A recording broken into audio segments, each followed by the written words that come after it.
Tonight, we're going to explore something that changes how you see the planet beneath your feet.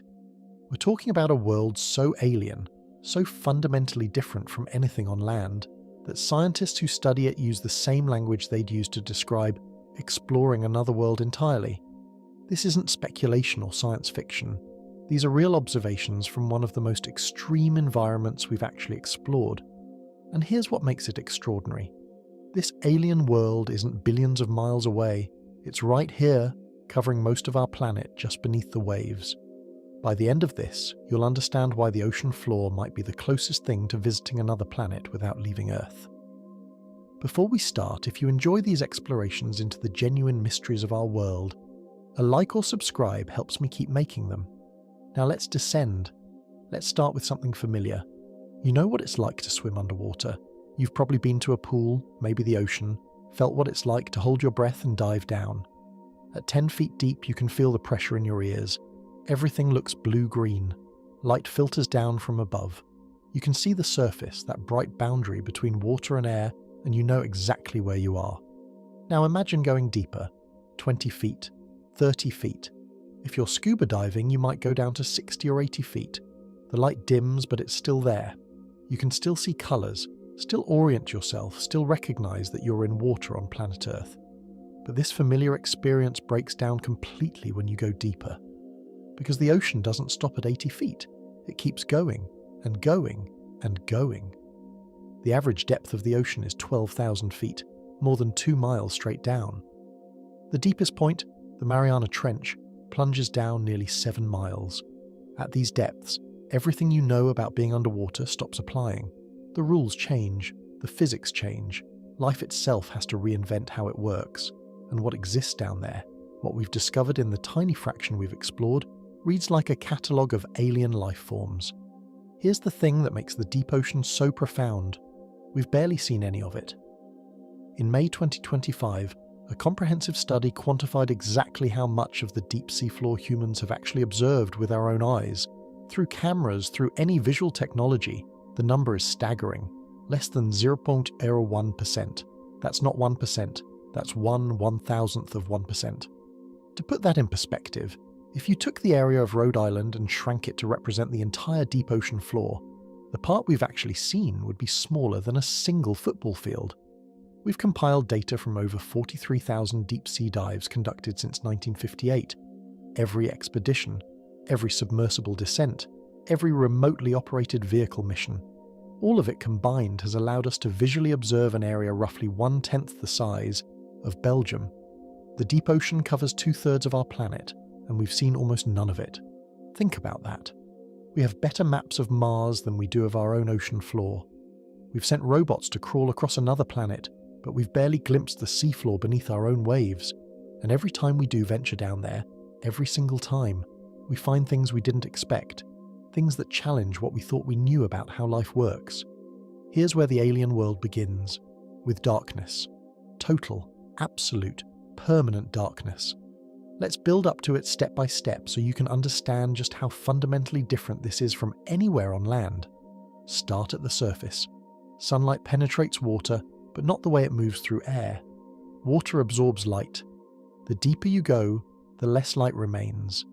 In clear ocean water, you can see bright sunlight down to about 30 feet. This is where most recreational diving happens. Colours are vivid. You can see fish, coral, the bottom if it's shallow enough. This feels like Earth. This feels familiar. Keep descending. At 60 feet, the light has dimmed noticeably. The reds start disappearing first because red wavelengths don't penetrate water well. Everything takes on a blue-green tint. This is still recognizable as underwater.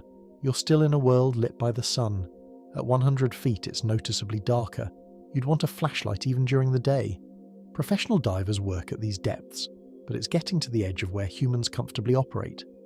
At 200 feet, you're approaching the limit of where sunlight can sustain plant life. Photosynthesis becomes impossible. Below this point, no sunlight-dependent life can survive. This boundary, around 200 meters or 650 feet deep, marks the beginning of the deep sea in scientific terms. And here's what happens next. Darkness.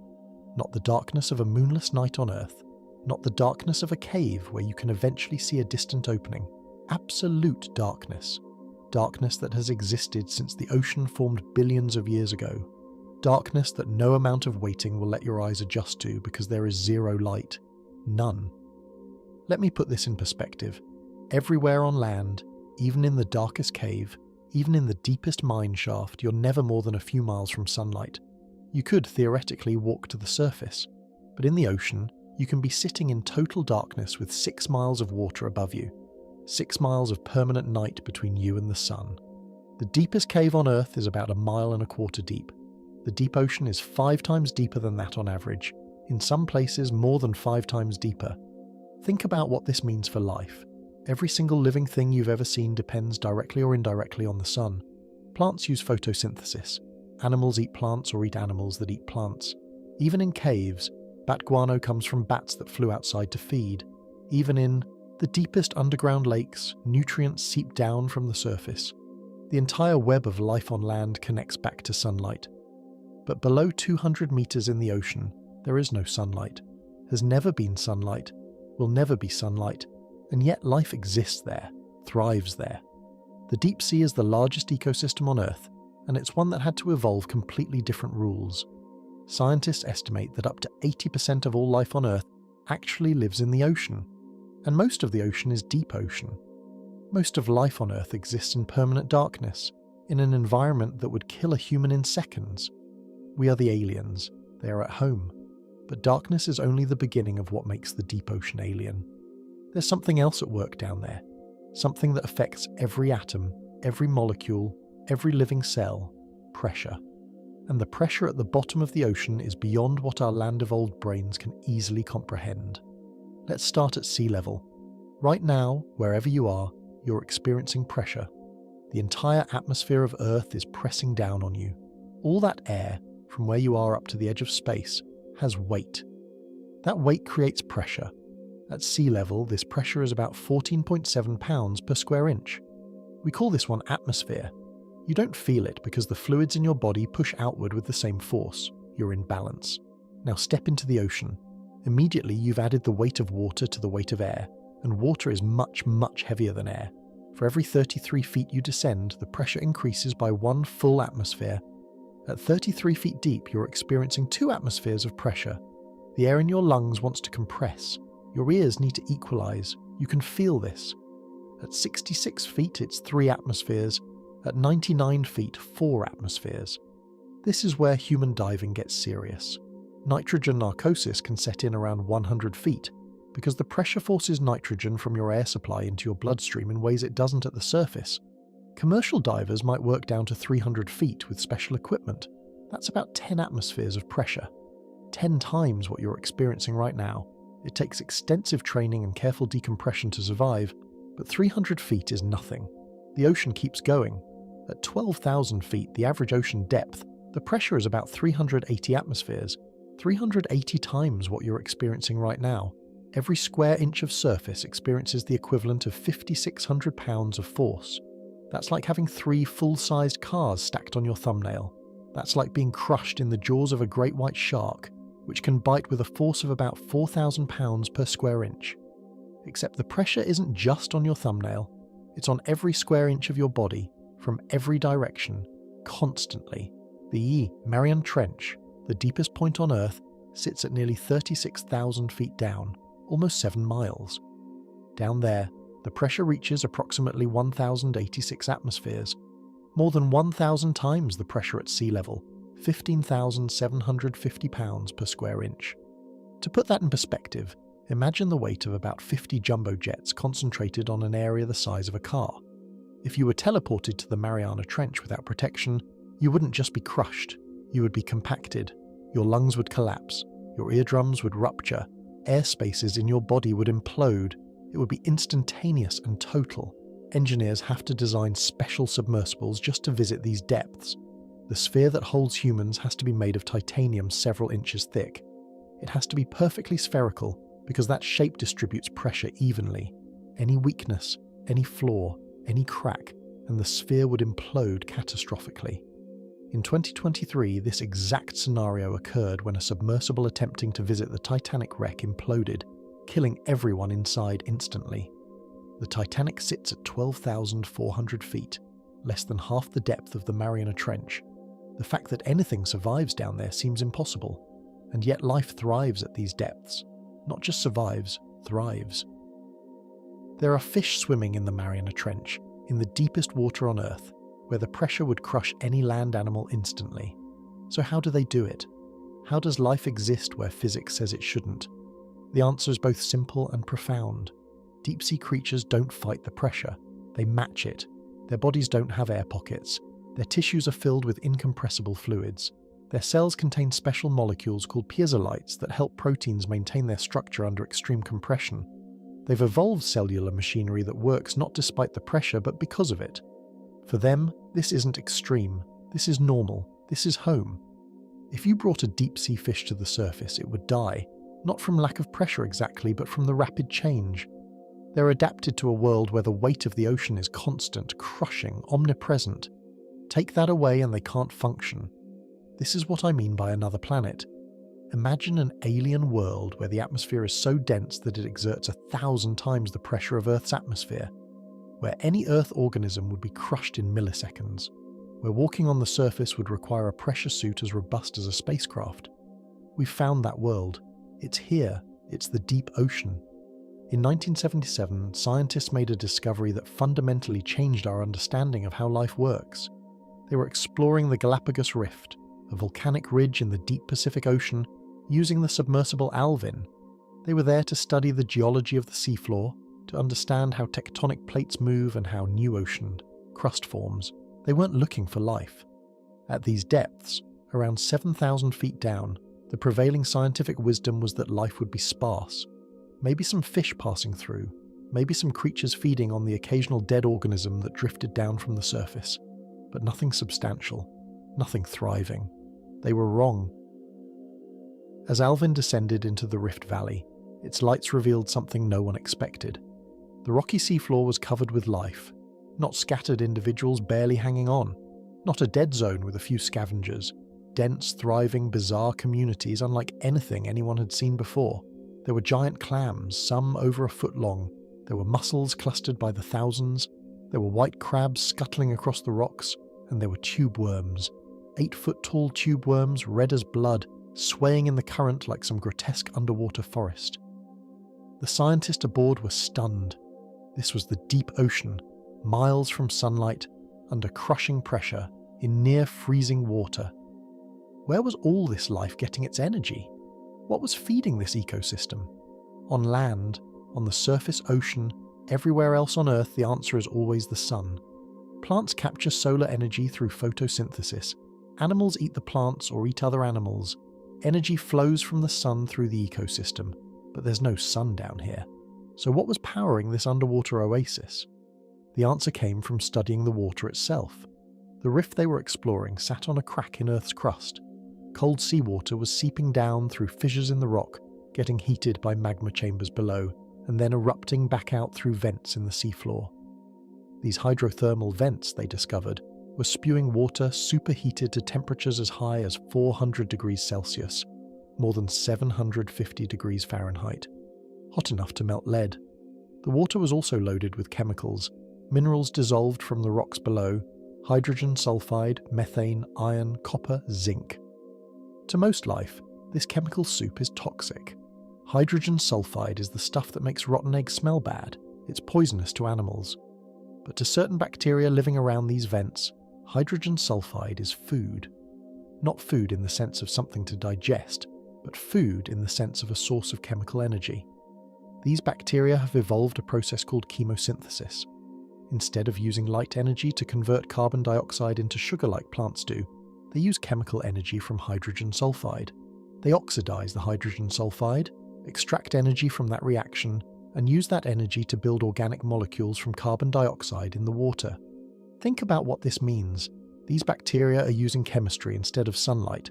They're creating organic matter, creating food, creating the base of a food chain, without any input from the sun. This was revolutionary. This rewrote biology textbooks. Before 1977, life on Earth was thought to be ultimately dependent on the sun. But these vent ecosystems proved otherwise. Life can exist, can thrive, based purely on chemistry, based on the heat of the planet itself. And the giant tube worms, those 8-foot-tall scarlet creatures, they don't have mouths, they don't have digestive systems, they don't eat anything. Instead, they have a specialized organ called a trophosome, and that organ is packed with chemosynthetic bacteria. The tube worms absorb hydrogen sulfide from the vent water through their blood, transport it to the bacteria in their trophosome, and the bacteria convert it into organic molecules that the tube worm absorbs as food. It's a symbiotic relationship. The bacteria get a safe home and a steady supply of hydrogen sulfide. The tube worm gets food manufactured internally by its bacterial partners. This is alien. This is genuinely alien. A creature with no mouth, no gut, that feeds on poison by hosting bacteria that turn toxins into sugar using chemical energy from Earth's core. If we discovered this on another planet, we would call it proof of alien life. But it's here, at the bottom of our ocean. And it's not just tube worms. There are vent clams and mussels with similar bacterial symbionts. There are vent shrimp with specialized gill chambers housing chemosynthetic bacteria. There are snails that graze on bacterial mats coating the rocks. There are fish and crabs that hunt the smaller creatures. An entire ecosystem, completely independent of the sun, powered by the chemical energy of volcanic vents on the seafloor. Since that first discovery in 1977, we've found hundreds of hydrothermal vent sites around the world. They exist wherever tectonic plates are spreading apart or colliding. Mid-ocean ridges, back-arc basins, deep trenches. Each site hosts similar but distinct communities, different species of tube worms, different chemosynthetic bacteria, different predators and scavengers, the same principle, chemosynthesis, but expressed in different forms depending on the local chemistry and temperature and geology. Here's the thing that keeps scientists up at night. If life can exist here, based purely on chemistry, with no need for sunlight, where else might it exist? Europa, one of Jupiter's moons, has an ocean beneath its icy surface. That ocean might have hydrothermal vents. Enceladus, a moon of Saturn, shoots geysers of water into space from an underground ocean. Could there be life there, using the same chemosynthetic processes we found at Earth's deep-sea vents? The deep ocean isn't just another planet here on Earth. It might be a preview of life on actual other planets.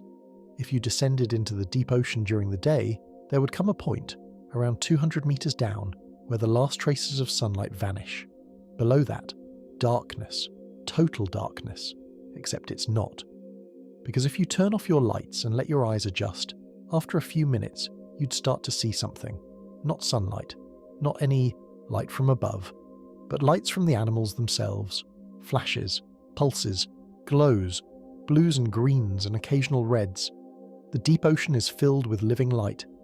Bioluminescence, the production of light by living organisms, is everywhere in the deep sea. Studies have found that approximately 75 to 90% of the creatures living between 600 and 3,300 feet deep can produce their own light. This isn't rare. This isn't unusual. This is the norm. In the deep ocean, being able to glow is as common as having eyes. Let me put that statistic in perspective. On land, bioluminescence is rare. Fireflies, glowworms, certain fungi, a handful of species. But in the deep sea, it's almost universal. Most jellyfish glow. Most squid glow. Most fish glow. The bristlemouth fish, the most abundant vertebrate on Earth, glows. Comb jellies glow. Worms glow. Even some sharks glow. The deep ocean is a light show, a living constellation, except instead of stars, it's animals, and instead of millions of miles away, they're right there in the water with you. How do they do it? The chemistry is elegant. Most bioluminescent creatures produce light through a reaction between two substances, luciferin and luciferase. Luciferin is a molecule that emits light when oxidized. Luciferase is an enzyme that catalyzes the oxidation. When luciferin reacts with oxygen in the presence of luciferase, it releases energy in the form of photons. Light. Almost all the energy goes into light rather than heat, making this one of the most efficient light-producing reactions known. Scientists call it cold light. Different species use slightly different versions of luciferin and luciferase, which is why bioluminescence has evolved independently at least 40 separate times in marine organisms. Evolution kept inventing light because light is useful in the dark, it's advantageous, it solves problems. And what problems does light solve in the deep ocean? First, hunting. The deep-sea anglerfish, that nightmare creature with the massive head and sharp teeth, has a glowing lure extending from its forehead. The lure contains bioluminescent bacteria that glow continuously. In the darkness, the lure looks like a small glowing organism, something tasty, something worth investigating. Other fish, drawn to the light, swim closer, and then the anglerfish strikes, its jaws shooting forward, its sharp teeth impaling the prey. The light is a trap. Viperfish do something similar. They have light-producing organs called photophores arranged along their bodies. The lights attract smaller fish and squid. The viperfish, with its long fang-like teeth, lunges out of the darkness and catches prey drawn in by the lights. In a world without sun, making your own light gives you a hunting advantage. Second, camouflage. This seems counterintuitive. How does glowing help you hide? But here's the thing. Even in the deep ocean, there's a tiny bit of downwelling light during the day at certain depths. Not enough to see by, but enough to create a faint glow from above. If you're a fish swimming at that depth, you cast a shadow when seen from below. Predators hunting from underneath can spot your silhouette against that faint downwelling light. Some fish have solved this with a trick called counter-illumination. They have photophores on their undersides that glow just enough to match the faint light from above. When a predator looks up, instead of seeing a dark silhouette, they see a fish that blends in with the background light. It's camouflage by making yourself glow at exactly the right brightness. Lanternfish do this. They have precise control over their bioluminescence, dimming or brightening to match the ambient light level. It's like having built-in dimmer switches for stealth. Third, communication. Finding a mate in the deep ocean is hard. You're in a vast, dark, three-dimensional space with relatively low population density. How do you signal to others of your species?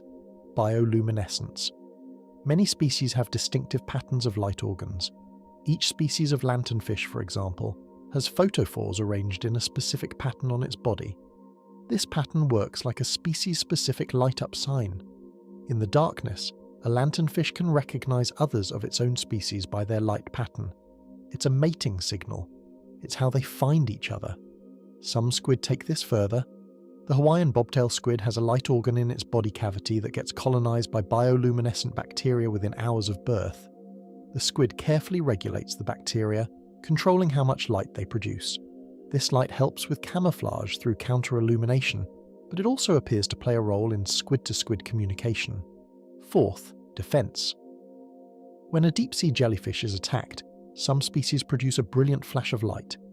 This flash, sudden and bright in the darkness, can startle a predator long enough for the jellyfish to escape. Other jellyfish take a different approach. The so-called alarm jellyfish, when threatened, produces a pulsing bioluminescent display that attracts other predators. It's calling for help, essentially, bringing in a bigger predator that might attack its attacker. It's a brilliant strategy. If you can't fight, make the predator think twice by summoning something even more dangerous. Some deep-sea shrimp eject bioluminescent mucus when threatened. They vomit light. The predator gets hit with a cloud of glowing particles and is momentarily blinded or confused, and the shrimp escapes into the darkness. Here's what makes all this remarkable. Bioluminescence in the deep ocean is the most common form of communication on Earth. Not vocal calls, not visual signals in sunlight, bioluminescence in the dark ocean. Most communication on this planet happens in a place humans almost never see, using a mechanism we can't naturally produce. The deep ocean is a light show, a dance of living lanterns, pulsing and flashing and glowing in patterns we're only beginning to decode. And here's the truly alien part. We still don't fully understand why so many species have evolved bioluminescence. We know some of the purposes, hunting and mating and defense, but there are species that glow and we have no idea why. The function remains mysterious. We're observing alien life using alien communication in an alien environment, and it's all happening just a few miles beneath the surface of our planet. If you were to catalogue the creatures living on the deep ocean floor, the result would look less like a nature documentary and more like a gallery of nightmares. These animals have evolved in an environment so different from the surface world that they've taken on shapes and features that seem designed to unsettle anyone familiar with life on land. Take the giant isopod. These creatures are related to pill bugs, those little armoured bugs you find under rocks in your garden. except giant isopods can grow to over 16 inches long. They're the size of a football. They have 7 pairs of legs, segmented armor plating, and large compound eyes. They scavenge the seafloor, feeding on dead fish and whales that sink from above. They can go years without eating, their metabolism slowed to a crawl in the cold, deep water. When they do find food, they gorge themselves. There's a documented case of a giant isopod in captivity that went 5 years without eating and survived. 5 years. Then it died, and researchers couldn't determine if it starved or died of old age. Giant isopods are an example of deep-sea gigantism, a phenomenon where creatures in the deep ocean grow much larger than their shallow water or land relatives. We don't fully understand why this happens. It might be because there are fewer predators at depth, so growing large is safer. It might be because larger bodies can store more oxygen, which is scarce in deep water. It might be because metabolisms run slower in the cold, allowing creatures to live longer and grow bigger. Whatever the reason, the deep ocean produces giants. Then there's the barrel-eye fish, a creature so strange it almost defies description. This fish has a transparent head, not translucent, transparent. You can see right through the dome of its skull into the interior of its head, and inside that transparent dome are 2 tubular eyes pointing upward. The fish swims horizontally through the water, but its eyes point up, scanning for shadows and bioluminescence above. The 2 dark spots on what looks like the front of its face, those aren't eyes, those are olfactory organs. The actual eyes are inside the transparent head, green-tinted, staring upward. Scientists discovered this feature only recently. For decades, every barrel-eye specimen brought to the surface had a damaged head. We thought the transparent dome was an artifact of the decompression, the rapid pressure change destroying the structure. It wasn't until cameras on, remotely operated vehicles filmed barrel-eye fish alive in their natural habitat that we saw the transparent dome intact. These fish exist with a see-through skull housing upward-pointing eyes. It's biological engineering so alien that we literally didn't believe it was real when we first saw dead specimens. The gulper eel, also called the pelican eel, has a mouth that can unhinge and expand to many times the size of its body. The fish itself is mostly mouth and stomach with a long, whip-like tail. When it encounters prey, it opens its massive jaws and engulfs the entire organism, then slowly digests it over days or weeks. It's adapted to an environment where food is scarce and meals are infrequent. When you find food in the deep ocean, you eat as much as possible, even if that means swallowing something almost as large as yourself. The fang-toothed fish has teeth so large relative to its body that it can't fully close its mouth. The teeth are the largest relative to body size of any fish. When the fang-tooth closes its mouth, the teeth on the lower jaw fit into special sockets in the upper skull. Otherwise, the teeth would pierce its own brain. This fish lives in the midnight zone and bathypelagic zone, between 600 and 6,500 feet deep. It hunts by swimming through the darkness with its mouth open, hoping to impale anything it encounters on its massive fangs. Siphonophores, though not fish, are among the strangest creatures in the deep ocean. They look like single jellyfish-like animals, but they're actually colonies of thousands of genetically identical zooids, each specialized for a different function. Some zooids catch prey, some digest food, some reproduce, some provide propulsion. Together they act as one organism, but technically they're a floating colony. The largest siphonophore on record was 154 feet long and 49 feet in diameter, discovered off the coast of Australia. It was longer than a blue whale, longer than most buildings at all, and it was just drifting through the deep ocean, a single organism colony hunting in the darkness. The vampire squid, despite its name, doesn't suck blood, but it does look disturbing. When threatened, it inverts its body, pulling its webbed arms over its head like a cloak, exposing rows of fleshy spines.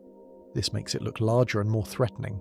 If that doesn't work, it can eject a cloud of bioluminescent mucus that glows blue. The predator is blinded by the light, and the squid escapes. It's called the vampire squid because of its dark coloration and cloak-like arms, but it's actually a gentle scavenger that feeds on marine snow, the constant drift of dead organic matter sinking from the surface. The goblin shark is another creature that seems designed to unsettle. It has a long, flat snout extending forward from its head like a blade. Its jaws can shoot forward from its skull, a mechanism called jaw protrusion. When it detects prey, special, Ligaments snap the jaws outward, extending them several inches beyond the normal position of the mouth. The teeth are thin and needle-like, perfect for impaling soft-bodied prey. The goblin shark's skin is pinkish-grey, almost translucent in some specimens, giving it a ghostly appearance. It lives at depths between 600 and 4,000 feet, rarely seen by humans. When specimens are brought to the surface, their colour fades and their jaws retract, making them look less bizarre, but in their natural state they're genuinely unsettling. The frilled shark is a living fossil, a species that has changed little in millions of years. It has 300 needle-sharp teeth arranged in 25 rows. Its body is eel-like, flexible, allowing it to snake through the water. The gills have frilly edges, giving the shark its name. What makes the frilled shark remarkable, beyond its appearance, is its reproduction. After mating, females carry their young for 3.5 years, one of the longest gestation periods of any vertebrate. Why so long? Researchers don't know for certain, but it might be related to the cold temperatures and slow metabolism of deep-sea life. Everything happens slowly in the deep ocean, even development. The stoplight looselip is one of the few deep-sea fish that can see red light. Most bioluminescence in the ocean is blue or green because those wavelengths travel farthest in water. Red light is absorbed quickly, which is why many deep-sea creatures are red-coloured. They appear black in the darkness, effectively invisible. But the stoplight looselip has evolved the ability to produce red bioluminescence and to see it. It uses chlorophyll-based pigments in its eyes, the same pigments plants use for photosynthesis, to detect red wavelengths. It's the only animal known to do this. The fish essentially has a red spotlight that it can use to illuminate prey without the prey knowing they're being lit up. It's biological stealth technology, and it gives the looselip a significant hunting advantage. Sea pigs are perhaps the most absurd-looking creatures in the deep ocean. They're a type of sea cucumber, but they have legs. Multiple small, tube-like legs that they use to walk across the seafloor. They look like bloated, translucent pigs with too many legs. They feed by sifting through the mud of the seafloor, extracting organic particles. They often gather in large groups, dozens or hundreds of sea pigs clustered together, walking slowly across the bottom in what researchers call herds. Their movements are glacially slow, but they're methodical, covering areas of seafloor systematically, hoovering up anything edible. They're one of the most common creatures on the abyssal plains, these bizarre walking cucumbers, patiently sifting through sediment that's been accumulating for millions of years. The deep-sea dragonfish is another nightmare creature. It has a long, slender body and massive jaws filled with transparent teeth. The transparency is an adaptation. The teeth don't reflect light, making them invisible to prey. The dragonfish also has a bioluminescent barbel extending from its chin, a lure similar to the anglerfish but positioned differently. Some dragonfish species produce red bioluminescence, using the same stealth hunting technique as the stoplight looselip. They're ambush predators, floating in the darkness, invisible except for their lure, waiting for something to investigate. Then they strike with those transparent teeth, fast and precise. Each of these creatures is adapted to specific conditions on the deep sea floor. The pressure, the darkness, the cold, the scarcity of food, every bizarre feature, every nightmare-inducing trait is an elegant solution to survival in an environment humans can't naturally access. We look at them and see monsters, but they're not monsters. They're masterpieces of evolutionary engineering, each one perfectly suited to a world we find alien. It's not just the creatures that are alien. The landscape of the deep ocean floor is as strange and varied as any science fiction vision of an extraterrestrial world. If you could walk across it, if you could survive the pressure and the darkness and the cold, you would traverse terrain unlike anything on dry land. Start with the mountains. The mid-ocean ridge system is the longest mountain range on Earth, stretching over 40,000 miles around the globe. It's taller than the Himalayas in places, but it's underwater, hidden beneath miles of ocean. These mountains are volcanic, formed where tectonic plates pull apart and magma rises to fill the gap. The ridge system is constantly active, constantly creating new ocean floor. Lava erupts, rock solidifies, the seafloor spreads. This is where hydrothermal vents form, where those chemosynthetic ecosystems thrive. The mountains aren't smooth, they're fractured, faulted, covered in jagged lava formations. Black smokers, chimneys of mineral deposits, rise from the seafloor like industrial smokestacks. These chimneys form when superheated vent water, loaded with dissolved minerals, hits the cold seawater. The minerals precipitate out instantly, building up layers of sulfides and other compounds. Some chimneys grow to over 100 feet tall. They're fragile though. Earthquakes can topple them. New eruptions can bury them.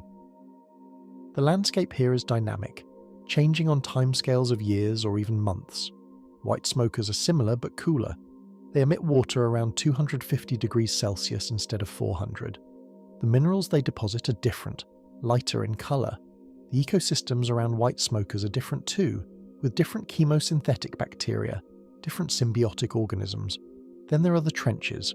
While the mid-ocean ridges form where plates pull apart, trenches form where plates collide.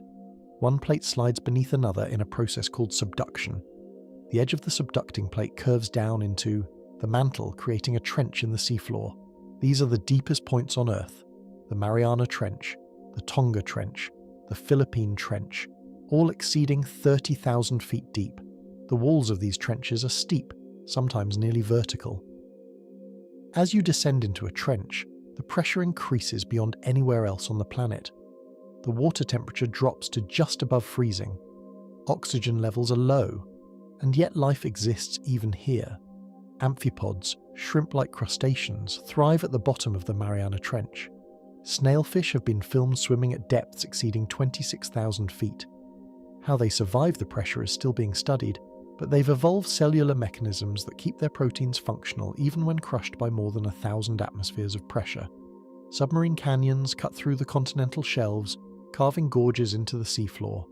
These canyons can be thousands of feet deep and miles wide, carved by underwater avalanches called turbidity currents. Sediment and debris cascade down the slope, eroding the bottom, creating channels and gullies. The Monterey Canyon off the coast of California is deeper and larger than the Grand Canyon. It's a highway for nutrients and organic material flowing from the shallow coastal waters down into the deep sea. Ecosystems cluster along these canyons, feeding on the flow of material from above. Methane seeps and cold seeps are another type of deep-sea oasis. Unlike hydrothermal vents, which are hot, these are cold. Methane and hydrogen sulfides seep out of the seafloor through faults and fissures. The seeps aren't powered by volcanic heat, but by the decomposition of organic matter buried in the sediments or by geochemical processes deep in the crust. Chemosynthetic bacteria colonize these seeps just like they do at hydrothermal vents. Tube worms, clams, mussels, and other organisms cluster around the seeps, feeding on the bacteria or hosting bacterial symbionts. The seeps can last for thousands of years, much longer than most hydrothermal vents. This stability allows complex communities to develop. Researchers have found methane ice, frozen methane hydrate, forming mounds around some seeps. These mounds are inhabited by specialized organisms that can tolerate or even utilize the methane. It's an entirely different ecosystem from the vent communities, powered by a different chemistry, but equally alien, equally independent of the sun. And then there's the abyssal plain, the vast flat expanse that covers much of the deep ocean floor. It's the largest habitat on Earth, covering more area than all other habitats combined. It's flat because over millions of years, sediment from above has settled evenly, burying the underlying topography. The sediment is mostly the remains of microscopic organisms that lived in the surface waters and died, sinking slowly to the bottom. It accumulates at a rate of about 1/10 of an inch per 1,000 years. Over millions of years, this creates a layer hundreds of feet thick, a blanket of ancient dead organisms covering the rocky seafloor.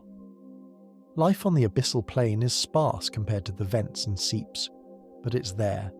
Sea cucumbers crawl through the mud, eating sediment and extracting organic particles. Brittle stars creep across the bottom. Fish swim slowly overhead, conserving energy, waiting for the rare meal. Everything here is adapted to scarcity, to the long wait between meals, to the near-freezing temperatures and the crushing pressure. It's a desert, an underwater desert, where life moves slowly and waits patiently. The deep ocean floor is not one environment. It's a collection of environments as different from each other as a rainforest is from a desert on land. Vents, seeps, canyons, trenches, abyssal plains, mid-ocean ridges. Each has its own geology, its own chemistry, its own community of organisms, and we've barely explored any of it. The landscape of the deep ocean is an alien world, varied and complex and largely unknown. One of the most alien features of the deep ocean is the temperature extremes that exist side by side, sometimes separated by just a few feet. This doesn't happen on land. Nowhere on land can you have near-freezing temperatures, and temperatures hot enough to melt lead existing within arm's reach of each other.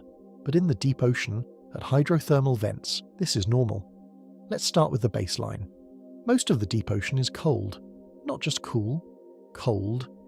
The temperature at the abyssal depths typically ranges from 1 to 4 degrees Celsius, about 34 to 39 degrees Fahrenheit. This is just above freezing for seawater.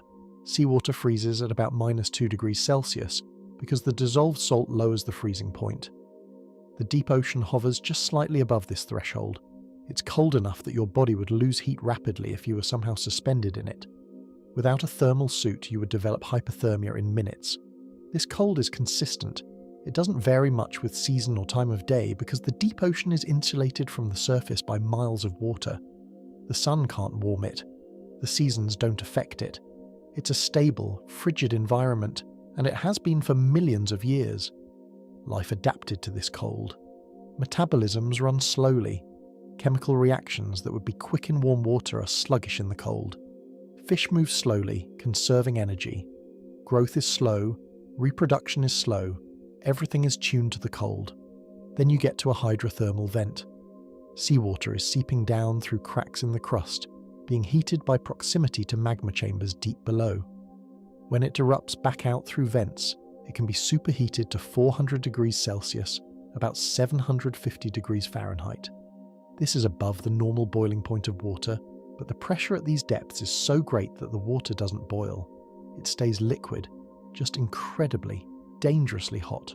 Hot enough to melt lead, hot enough to flash fry any organism instantly. But the hot water doesn't stay hot for long. As soon as it exits the vent and hits the surrounding cold seawater, it cools rapidly. Within a few inches, the temperature can drop from 400 degrees to 50 degrees. Within a few feet, it's closer to the ambient cold of the deep ocean. This creates a steep thermal gradient, a rapid change in temperature over a short distance, and life inhabits this gradient. Some organisms live right at the edge of the vent, in water that's warm but not scalding. Tube worms, for example, can tolerate water temperatures up to about 40 degrees Celsius, roughly 104 degrees Fahrenheit. They position themselves in the sweet spot where the vent water is cooled enough to be survivable, but is still warm enough to deliver a steady supply of hydrogen sulfide. Too close to the vent and they'd cook. Too far away, and the hydrogen sulfide concentration drops too low to sustain their bacterial symbionts. They live in the gradient. The bacteria themselves are even more remarkable. Some species of thermophilic, heat-loving bacteria can survive and grow in water temperatures above 100 degrees Celsius. Pyrolobus fumari, a species of archaea isolated from a hydrothermal vent chimney, grows optimally at 106 degrees Celsius.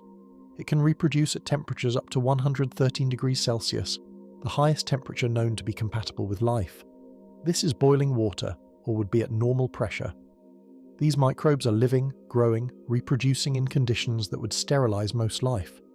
They don't just survive the heat, they require it. If you cool Pyrolobus fumari down below 90 degrees Celsius, it stops growing. Below 80 degrees, it can't survive. It needs the heat to function. Its proteins, its cell membranes, its DNA, all are adapted to high temperatures. At normal temperatures, its cellular machinery doesn't work properly. The heat that kills most life is the only environment where this organism can live. This creates a layered ecosystem around vents. The hottest zones, right at the vent opening, are inhabited by hyperthermophilic archaea and bacteria. Slightly cooler zones host other bacteria and the symbiotic relationships with tube worms and other vent organisms. Farther out, where the vent water is mixed thoroughly with cold seawater, you get more typical deep-sea fauna. Crabs, fish, octopuses, all benefiting from the abundance of life supported by the vent chemistry, but living in cooler water. The organisms living in these thermal gradients face unique challenges. Their proteins have to remain stable across temperature ranges that would denature proteins in most organisms. Vent tube worms, for example, can extend part of their body into warmer water to access hydrogen sulfide, while keeping their main body mass in cooler water to avoid heat damage. It's a delicate balancing act. The tube worm's blood contains special hemoglobin that can bind both oxygen and hydrogen sulfide, transporting both to the symbiotic bacteria in the trophosome. This hemoglobin works across a range of temperatures, from the near-freezing ambient water to the warmer water near the vents. Vent crabs and shrimp show similar adaptations. Some vent shrimp have heat shock proteins that help them survive brief exposures to high temperatures. These proteins act like molecular chaperones, helping other proteins maintain their proper shape even when heat tries to unfold them. It's a backup system, a biological insurance policy against temperature spikes.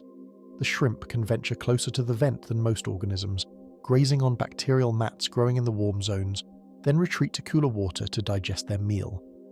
The Archaeon Methanopyrus candleri, found in vent chimneys, produces methane as a byproduct of its metabolism. It thrives at temperatures around 98 degrees Celsius, nearly boiling.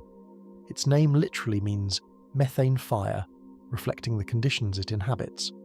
Its cell membranes are constructed differently from those of most organisms, with special lipids that remain fluid and functional at high temperatures. At room temperature, these membranes would be too rigid to work properly. The organism is literally adapted to heat at a cellular level. This isn't just an interesting curiosity, this has practical applications. Enzymes from thermophilic organisms are used in industrial processes that require high temperatures. The polymerase enzyme used in PCR, the technique that amplifies DNA and is fundamental to modern biology and medicine, was originally isolated from a thermophilic bacterium found in hot springs.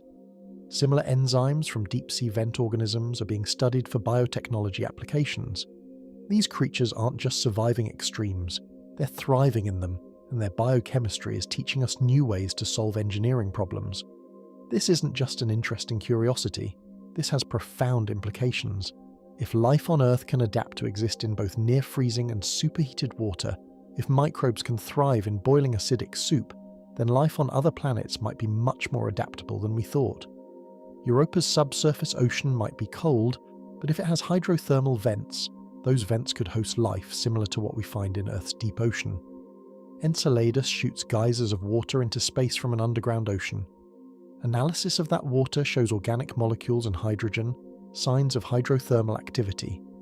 Could there be life in Enceladus's ocean, clustering around vents, feeding on chemistry, thriving in conditions we once thought uninhabitable?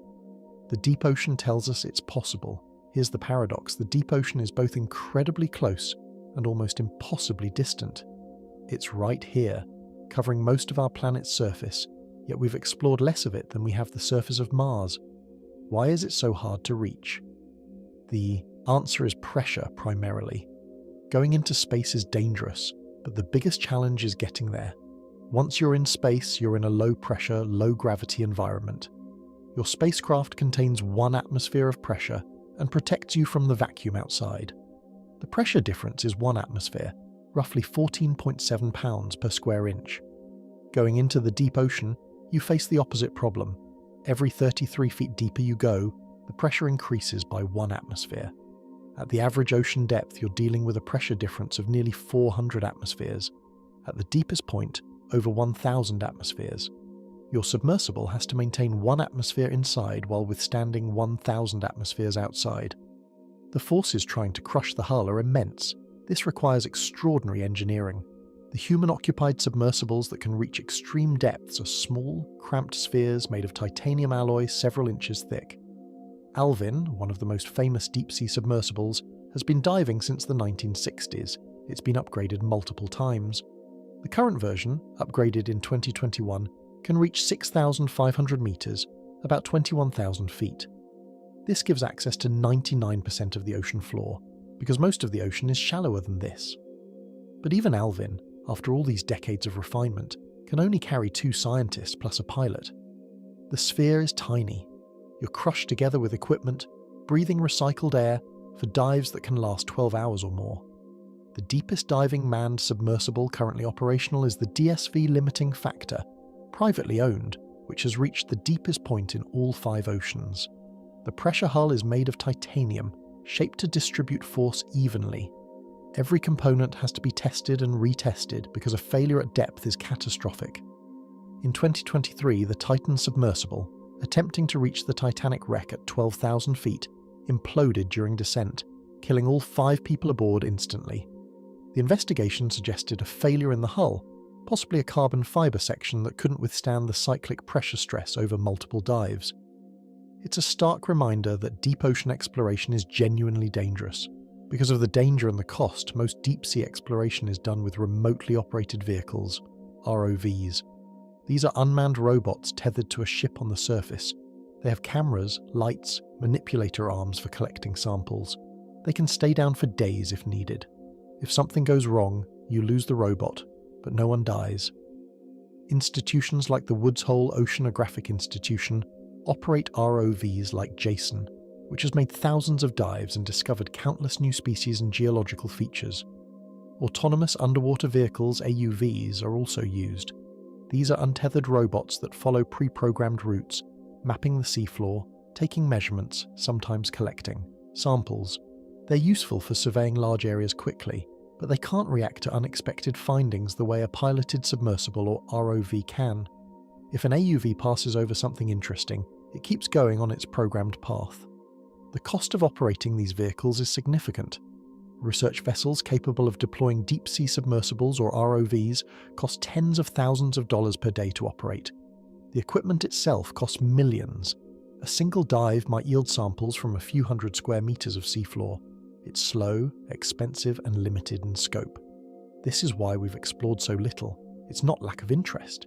It's the sheer difficulty and expense of getting there. Compare this to Mars. NASA's rovers, Curiosity and Perseverance, have explored miles of Martian surface, covering orders of magnitude more ground than we've covered on the deep ocean floor. The rovers are expensive, yes, but once they're there, they keep working for years with no additional travel cost. The deep ocean requires ships, submersibles, support crews, all continuously operating for every dive. It's harder in many ways than space exploration, and yet, when we do go down, when we do make those dives, we discover things that change our understanding of biology, geology, chemistry. We find new species on nearly every expedition. We find geological features we didn't know existed. In 2025, researchers discovered deep-sea coral reefs in the Galapagos Marine Preserve that had never been documented before. In May 2025, scientists observed a rare seafloor eruption at a hydrothermal vent, capturing the dynamic process of vent formation in real time. Every dive reveals something. The question isn't whether there's more to discover, there obviously is. The question is how to make exploration more accessible, more affordable, more frequent. Some researchers are developing low-cost underwater robots that could be deployed by smaller institutions or even community organizations. The idea is to democratize ocean exploration, make it something more than just a handful of well-funded expeditions per year. Because right now, the pace of discovery is limited not by the ocean's secrets, but by our ability to look. The history of deep-sea exploration is a history of being wrong and then being astounded. In the 1800s, scientists thought the deep ocean was lifeless, a sterile abyss. The HMS Challenger expedition in the 1870s proved otherwise, discovering thousands of new species. In the mid-1900s, we thought the deep sea was mostly homogeneous, a dark desert with sparse life. The discovery of hydrothermal vents in 1977 shattered that assumption. Every time we think we understand the deep ocean, it surprises us, and it's still surprising us. In 2024, researchers discovered something called dark oxygen production in the deep Pacific. They found that polymetallic nodules, metal-rich rocks sitting on the abyssal plain, were producing oxygen through electrochemical reactions, not photosynthesis, not biological processes. Electrochemical reactions between the nodules and seawater. This challenges fundamental assumptions about how oxygen is produced on Earth and how life might have originated. If chemical reactions can produce oxygen without biology, does that change our understanding of early Earth's atmosphere? Does it change how we think about life on other planets? In August 2025, a Chinese research team using a submersible discovered extensive chemosynthesis-based communities at depths around 31,000 feet in the Pacific Ocean trenches. These are the deepest such communities ever documented, thriving in the most extreme conditions on Earth.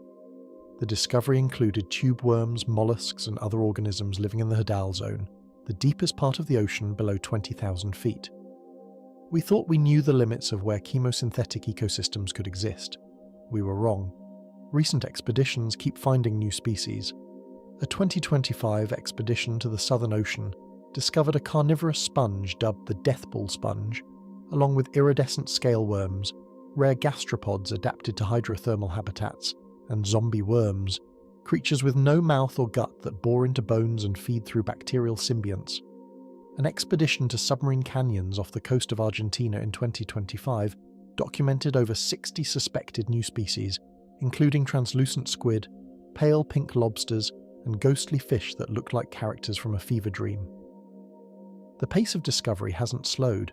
If anything, it's accelerating as technology improves and more institutions invest in deep-sea exploration. High-definition cameras allow us to see details we missed before. Advanced DNA sequencing lets us identify species from tiny tissue samples. Better mapping technology reveals geological features that were invisible to previous surveys. Each technological advance opens new windows into the deep. But here's the sobering part. Even with all this progress, we've explored less than 0.001% of the deep sea floor. That statistic bears repeating because it's almost incomprehensible. Less than 1/1000th of 1%. If you took 1 million pictures of different spots on the deep ocean floor, we've looked at fewer than 10 of them. The other 999,990 plus remain unseen. What's down there? We don't know. We can guess based on what we've found so far. More hydrothermal vents certainly, with their bizarre chemosynthetic ecosystems. More methane seeps. More species we've never seen before. But there could also be things we haven't imagined yet. Geological formations we didn't predict. Ecosystems based on chemistry we haven't considered.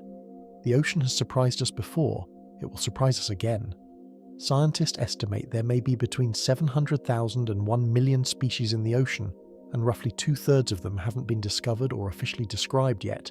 Almost 2,000 new marine species are formally accepted by the scientific community each year, and that's with the limited exploration we're currently doing. If we ramped up exploration, if we had more submersibles, more ROVs, more funding for expeditions, that number would increase dramatically. The deep ocean is a reservoir of unknown biodiversity, unknown chemistry, unknown geology. It's an alien world we've barely glimpsed, and it's all happening right here, right now, just below the surface of the planet we live on.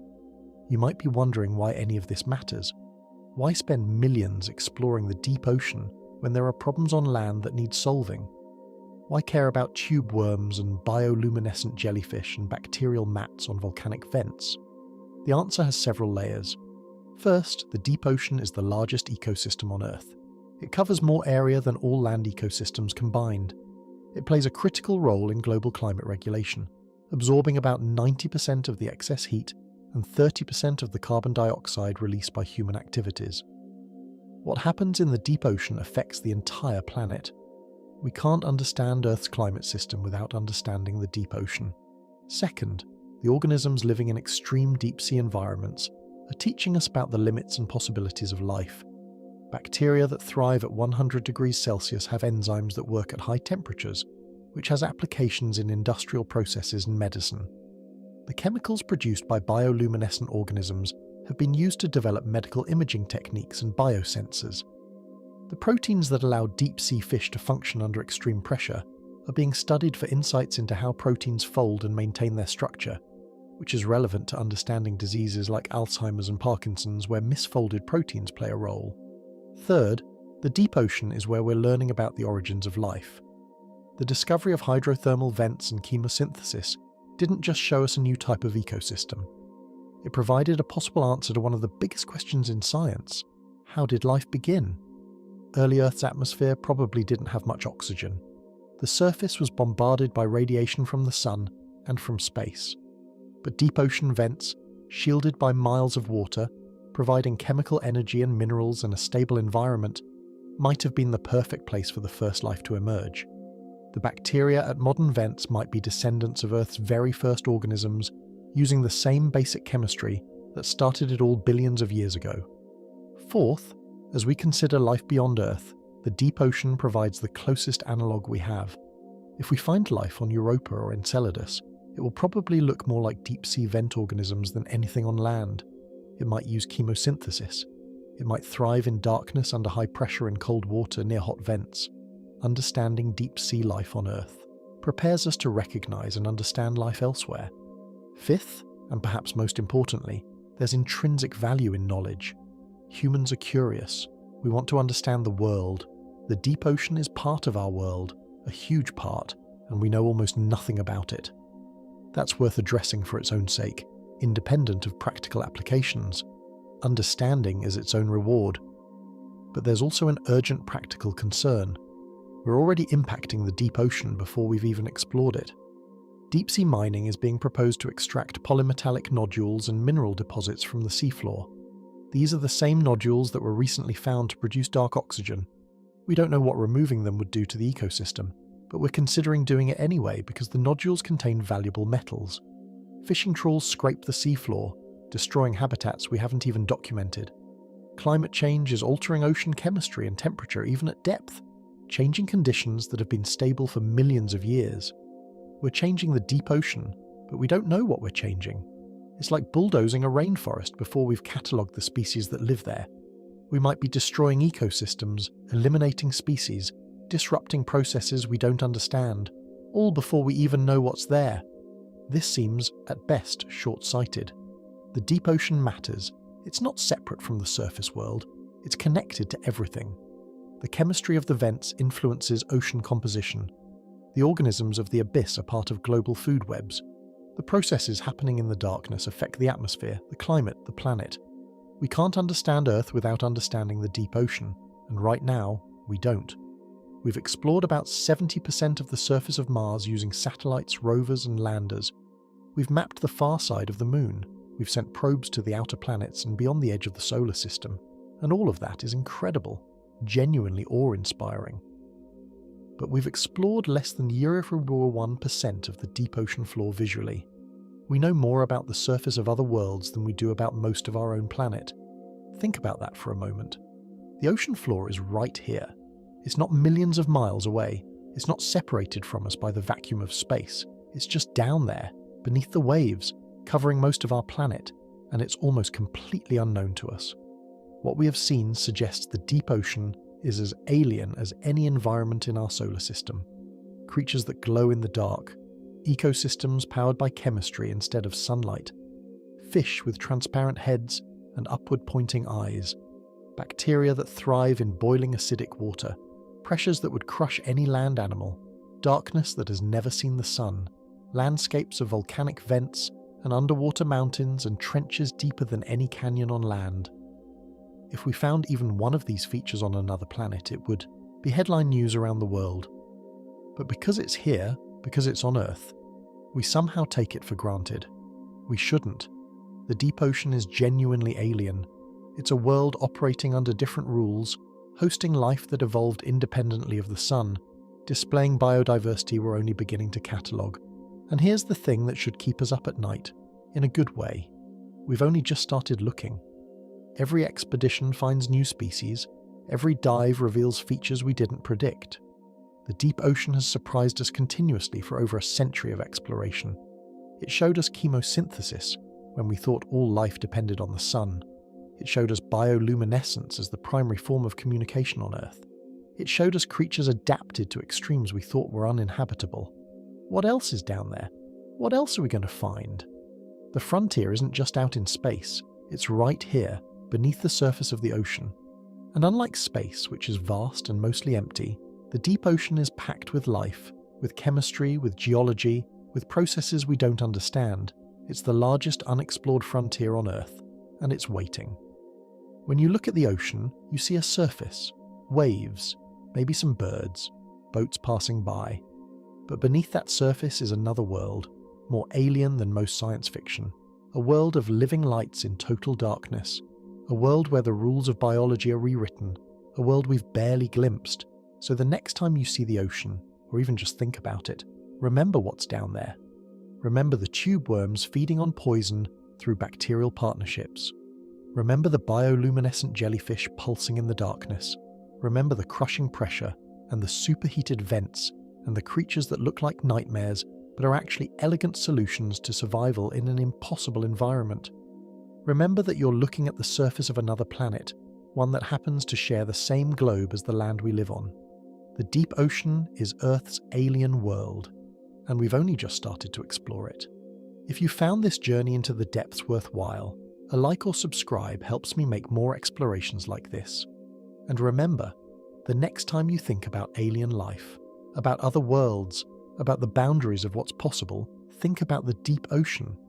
Because the most alien environment we know isn't on another planet. It's right here. It's been here all along, and it's waiting for us to look deeper.